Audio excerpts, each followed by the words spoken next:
Hello guys, I'm flfa here and welcome to the first episode of the new season, guys.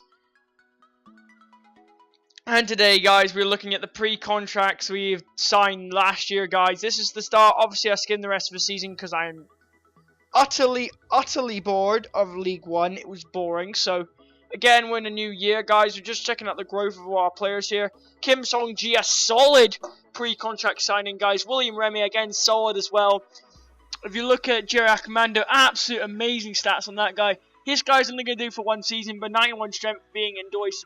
Main stat there. We've got Renato Stefan, who's, again, player I always like, 80 pacer. Then we've got Pian, very good player. Fiotes, very fast winger. And then we've got, obviously, the man himself. That's all we've signed, guys, really. And today, guys, we're looking at all these new players here, trying to sign some of them. Ho being the first one, guys. We're going to offer up Gable Sanake for free here. I decided just to do that for now, guys. But as you do see in the end here, I go for none of them because, again, they're ridiculously overpriced by their clubs. And these guys will always, remember it, these guys will always be staying on the shortlist. Because next year, I want to sign Penny Malapa. I want to get the guy in. He's a beast. And again, Don Malonga's not doing for me this year. And again, I could be tempted to offer the guy up for a certain fee, as Jonathan Zonga was a guy I was really fancying, but then I was screaming F off at this team now, because I was screaming F off, because teams were mucking in with Zonga, and he could have been one of the best cheap signings ever. But guys, you do see here, again, the bad news is I forgot to tell you now, Bayern Leverkusen are going to try and sign Zonga, and they do, and I'm pretty cheesed off with it, because if you look at the stats here, Olsen talks about Leverkusen, 2.3 million. And again, why would you go to Bayern Leverkusen? I'm going to phrase that again, Jonathan. Why did you go to Bayern Leverkusen, where you come here and you get first team football every week? But again, guys, the first team is totally fine. Again, backup is probably what I need this year. I just tried to get a new centre back in, and I really think, you know what, they're not getting much game time. Could be pretty cheap centre backs to sign. But again, they're just not interested in Gable Zanake, which is alright, guys. Could do for one more year Zanake, and maybe I can try and sell him and get a pre-contracted in centre-back just for cover next year, because we really need to do stuff, guys, because I'm not saving any money on transfers, guys. I'm saving all my money for pre-contracts. So I'm looking at, I could possibly look at a signing of an 40, 50k plus player on a pre-contract and bring a guy in like him for our parents to go into the Premier League next year, which I hope the team can do pretty well, guys. We won 2 trophies last year. We did win the Premier League, and we didn't win the Premier League. We won the League One and the John Paint Trophy, guys. As I do look at Kwesi Apaya there, and there was something that came up, guys. There's something that came up when I was doing this that really just baffled me out of reach, guys. It really was ridiculous. But John Mastiff Tusafaka, I decided to inquire about him. Again, all these players that were required will not be leaving my shortlist, just so I have these interested players that I want in this club right now, guys, as I was looking through any strikers that I could involve, guys.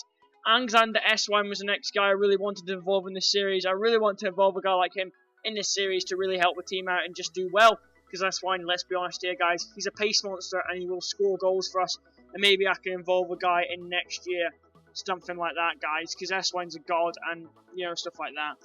And Penny Malapa, if he wasn't out on loan at Nuremberg, guess what, guys? He could have been available on a pre-contract, which is freaking... I don't know what to explain, guys, how mad I am about that, as I just... With the scenes of S-Wine being popped up here, guys, I don't know what is happening here. But again, I told you this is all going to be live, guys, so S-Wine is basically just, again, just going to shine up here for the rest of it, because I was thinking of strikers that I could sign, guys, and I just want to show what I think about when I try and sign players here, which is always what I want to do, guys. I want to sign beast players that can do it at championship level, and possibly beast underrated players that can do it at premiership level, and if they do good a season or two in the Premier League and do very well for us, we will try and go and invest in our players here, as Jonathan Tat, the next guy I'm looking at, guys. And next year, guys, you can obviously send a shout out to me.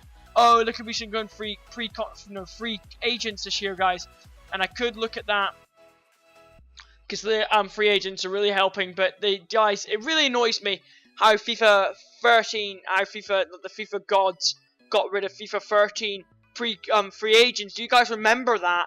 I remember that so much. You pick up a guy who's worth 20 million on something like, I don't know, 20, 30k. You get a guy who's worth 20 million for free. And you can't do that in this one now, guys. Which really annoys me. Because, again, guys, I was going through FIFA scouting tips here, trying to find some good youngsters that cost little. But, again, it screwed me over really much. I decided, guys, after the Quezzy deal that was going to happen for us, guys, something glitched here. But Ben Answick, I want to get rid of the guy. G's going to come in and be our first choice goalkeeper. And Pamby's in our youth scout, who will come in probably and be a young scout. Jonathan Tah, again, that is too much for me to pay. Maybe in the Premier League I could go and pay that for the guy for stuff like that. But you go down there, Quezzy is definitely a player that I really want to sign. I want to bring a guy like Quezzy into this club because he's a very good player here, guys. As Quezzy here only costs us 525k, which, guys, I decided to say, you know, I'll give you 200 grand, guys. But something happened. I know, big. Connor Washington did finish top goal scorer last year. He did go to 69 overall striker. And again, clubs are coming in for the 23-year-old because this guy is an absolute gun and he will probably score goals for us at level, guys, and be the probably try and make it in the championship's top goal scorer. And obviously Quezzy, again, why I'm bringing in Quezzy and Jonathan Tah on loan. Jonathan Tah is going to come in and be a centre-back. Burgess, 6'2" rated centre-back. We need another centre-back in the squad, and Tah will just do us for the year, as well as I'm looking at a new centre-back here, as I'm looking at these players to sign. But again, I only be looking at players that are very, you know, cheap players on cheap wages that are going to cost us very, very little, guys. As you see, June Tisafaka, again, a guy, if he was at Barcelona's academy, I would probably get the guy for free. If I'm kidding here, guys, I would probably get the guy for so much little. I don't know why Barcelona B are keeping a hold of the guy. I know it's like, oh, it's Barcelona B and all that kind of stuff. He's a young star, but again, if I came in real life, it's unrealistic. If I came in real life and said, you know what, I want to sign Tisafaka or for a loan, and then Barcelona say straight up, hell yeah, I'll let you have Tisafaka on loan, and maybe do the potential glitch there, guys. We can not a potential glitch, the young players glitch where you inquire about him, and it'll be very, very little. Could be something like 300k, which is actually bargain for Tisafaka, guys, because he's an absolute solid striker there, guys. As I do go back in, it's Quezzy, they rejected it. He's worth more than that, they say. But again, guys, something happened here. I decided to go for the lulz here. I decided to say, you know what? I decided to go for a loan. A full season loan with nothing on it. But something happened after it, guys. I ignored it. And then something's bloody special is happening, guys. Have I already mentioned it to you? I guess I probably have mentioned it to you already, guys. That something massive is going to be coming in for us, guys. Something absolutely ridiculous, guys. Something might be coming in for us. And flfa is obviously the centre-back I'm really looking at, guys, to bring into the Premier League on a pre-contract to come in as backup. Jonathan Tah decided to say, you know what, I'm going to give a guy a chance on a full season loan here at Peterborough so he can grow, because he's a very, very good youngster and he will be there for backup this year as we do try and sell some players here. And again, the first guy I want to try and get rid of is, again, some players I don't really want to keep at the club. Newell, but the guy I really wanted to get rid of, Oztonali, he's getting rid. And Madison, I want to get rid as well. So these two could be leaving the club here. But again, I'm not really bothered. And Zanake, I'm going to transfer list as well. Try and see what offers I get. Probably could squeeze $1 million out of him and try and get guys in that could do a better job than him. And probably see if I can try and sign Bezowski or something like that. A good young centre-back from Russia who could play an important role in this year.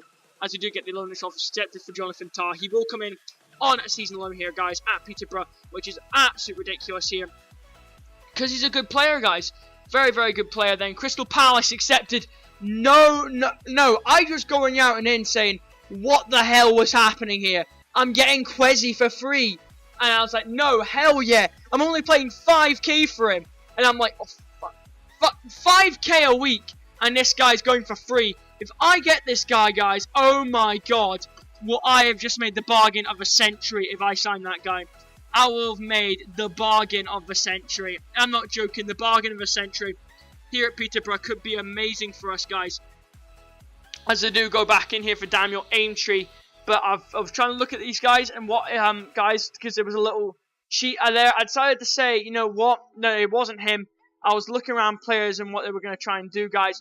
I haven't yet tried out this thing, guys. I will try and get another episode, not today, but tomorrow, guys, is what I'm planning to do to get another episode of this career mode up. Probably just another look at free agents, guys. And I will be trying to patrol the free agents catalogue and see what I can pick up there as good utility players. And I could probably just offload them in the January transfer window to make up some dosh here, guys. Make up my dosh, guys, and that's what I'm planning to do here. And I want to get some real pacey free agents, guys. Guys that can really, like Ibra, don't even know what his name is. He's going to be ridiculous for the future, guys. Ibra can be ridiculous. As we do have Ben Amwick here. Decides to accept the offer here, get some money in. Because there's another guy who's going for it. And Kwesi we're getting for free, only paying 5k for his wages. And we're getting Kwesi, which is absolutely ridiculous, guys. For a guy of Kwesi's pace and quality. He's a very pacey striker. As we do have a look at Kwesi, which will end the episode here, guys. Which is really just looking at Kwesi. He looks overpowered, a pacey striker. Again, he'll be a 4th choice striker here, Kwesi. And he will not be used that much. He's on squad rotation player status, guys, at my club. So I've been in FIFA, and I'll try and see you for the next episode of the Peterborough Road to Glory here on FIFA 15. Goodbye.